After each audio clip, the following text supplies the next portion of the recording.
With us is Dr. Richard Stanley. Dr. Stanley, it's good to see you today. Good to see you again, Myron.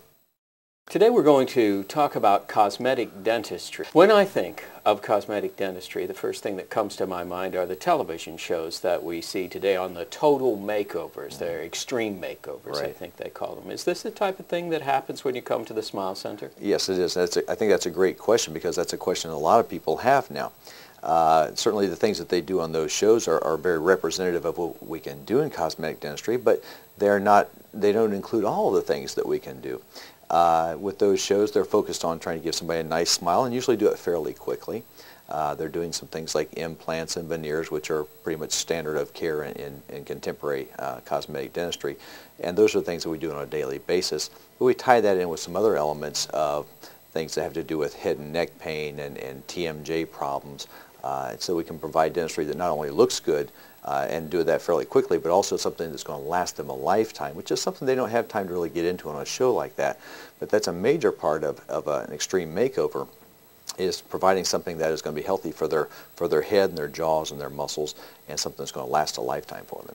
We have the computer with us today. It's my favorite part of our interview, and I'm sure it is for the viewer, rather than just listening to us talk about all of this, where you actually show us some of the before and afters and in-progress photographs of some of your patients here at the Smile Center. Exactly. This is a case we did recently, and you can see he starts off with a lot of wear on his front teeth.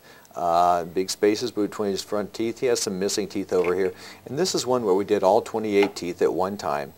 And we put all the bottom teeth in, all the top teeth in, and because we designed it all using a computer, it allows us to have everything fit very exactly together, and allows you to do a case like this often in 4 or 6 hours on the first visit, and then about 3 or 4 weeks later, another 4 or 6 hours to place everything in and end up with a really beautiful smile.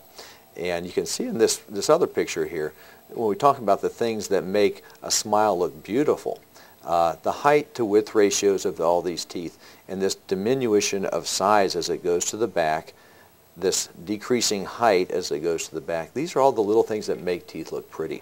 And I don't know if they can see it on the cameras or not, but there's some translucency down here and some surface textures in there that make those teeth look really beautiful.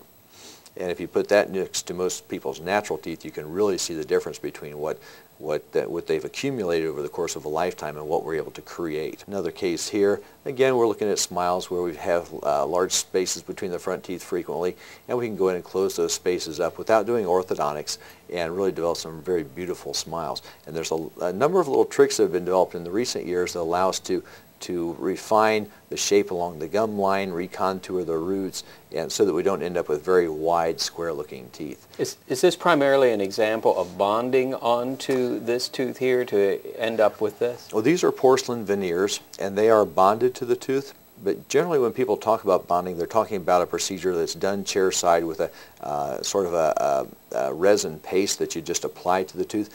That's not as durable. It's not generally as aesthetic as the things that we can do with the porcelain. So generally we want to send these off to the laboratory where they can really spend some time developing it and getting it just perfect. They send it back, and then all we have to do is bond that onto the tooth. Yeah, this life was changed a great deal, not only from the aesthetic, but I'm sure from his speech as well. Oh yeah, because when people talk, if they have a space between their front teeth, the air leaks out between the front teeth and makes it a bit difficult for them to talk. You get a lisp. Another case here just showing beautiful veneers. He had a lot of wear on the front teeth. He'd had tetracycline staining, which darkens the teeth.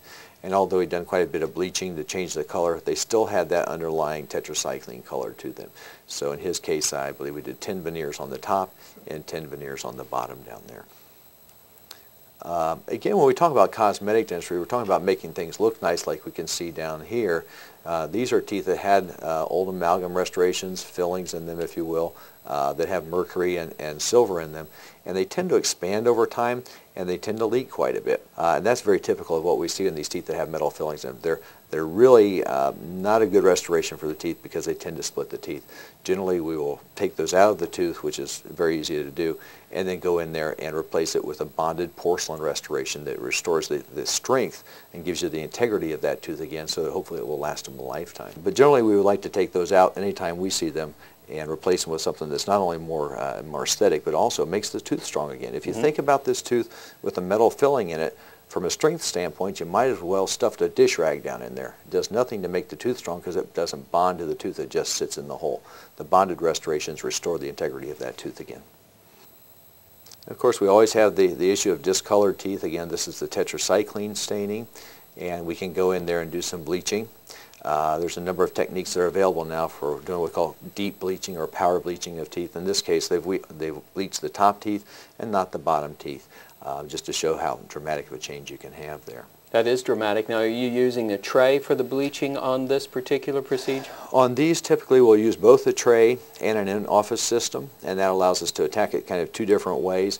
The real goal there is to get the bleach to go down through the tooth, because the color is not just on the external surface of the tooth, it's down through the tooth. And using the bleaching trays allows us to soak or keep the bleaching materials in contact with the surface of the tooth and bleach down through the tooth. So the two of them together give you much more dramatic effects. There's no negative impact on the enamel of the tooth by utilizing these teeth whitening chemicals? We've certainly never seen any in our practice. I don't see anything in the literature coming through across my desk that has had any problems with any breakdown of the enamel. I know there was something on TV recently about people that bleached too much. They didn't seem to have any data there that really supported a deterioration of the teeth. They were just concerned about sensitivity for the most part.